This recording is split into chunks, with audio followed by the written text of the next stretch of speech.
Hello, so this one is called Lord of War and His Lady. And this is inevitably with homage to Nicolas Cage that I've come up with this title.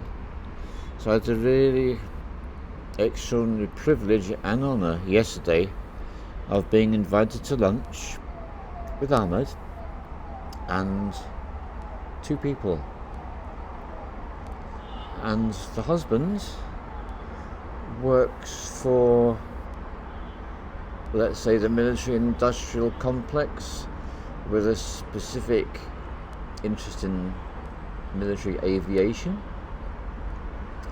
and I had the pleasure of engaging him in conversation while we feasted upon lamb cooked in a very special way in a very particular restaurant which I've actually not eaten at before, but I did take you there in my previous visits and showed you around the courtyard experience of the different shops and outlets.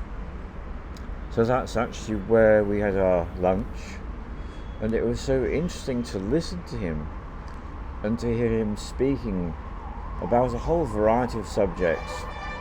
One of the things that really caught my attention is he managed to obtain himself a piece of land, 7 acres, about 100 kilometers away from where he lives, further north from this location in India. And the ground had been rendered infertile by modern agricultural practices, and it wasn't growing anything at all. And at first he was invited and advised to use urea and phosphates and other chemical fertilizers to work on the land and to improve its fertility, and he ruled that one out very early on, and instead he decided to go for the option of leave it alone and do nothing for a while, which he did. And then after a while he decided what he would do is start planting trees, and he planted the indigenous trees local to that area, as well as a variety of fruit trees including mango, jackfruit, banana and jamun. Now, I've spoken about jamun on my second visit here, and it was Ahmed who introduced me to this extraordinary deep purple black fruit which is teeming with nutrients. So the way he chose to do it was a reflection on his occupation, shall we say, because the ground was very hard, it was very barren. So what he chose to do is he chose to make use of explosives, and he basically dynamited a series of holes in the ground. Might not be my preference of a way of operating, but it was very pragmatic and very successful, and he planted the trees in each one of the holes.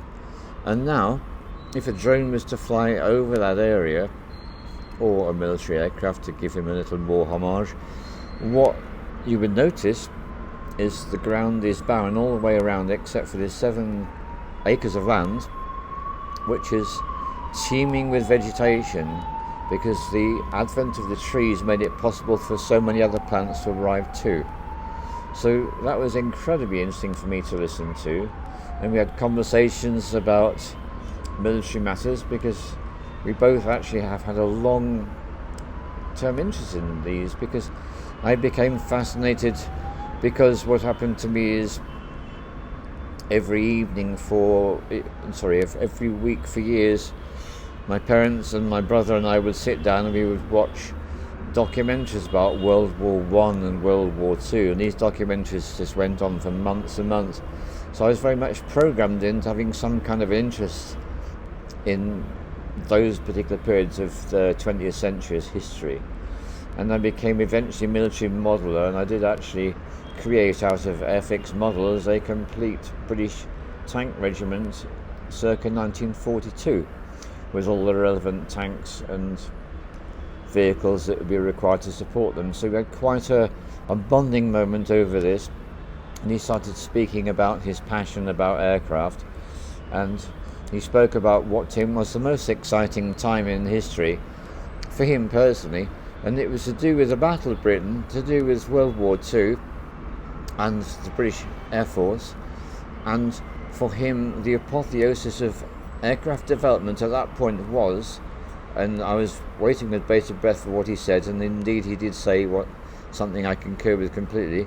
It was the Supermarine Spitfire of about 1940, an extraordinary development.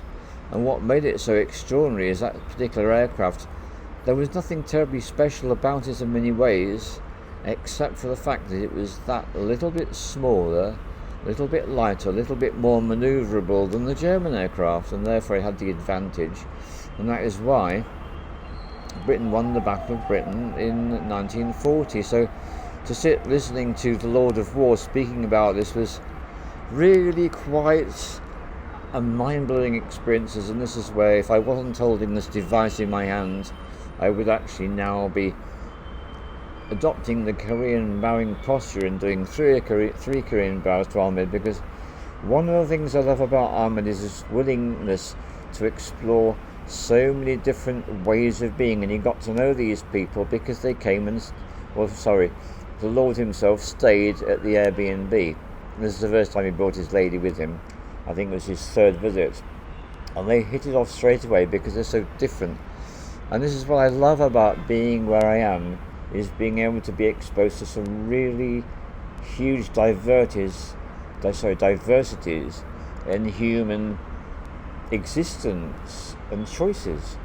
And listening to the lady speak, we had some interesting conversations too, but none of those were quite so memorable as the ones I've just chosen to share with you now.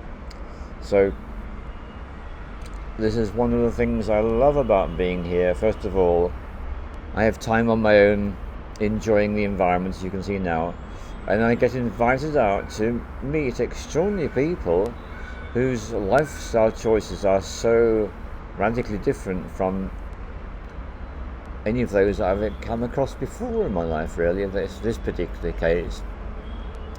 And I did notice one thing, which is he did make use of a particular conversational strategy which is very powerful, which is he used an extremely denigrating term to speak about his chosen career choice.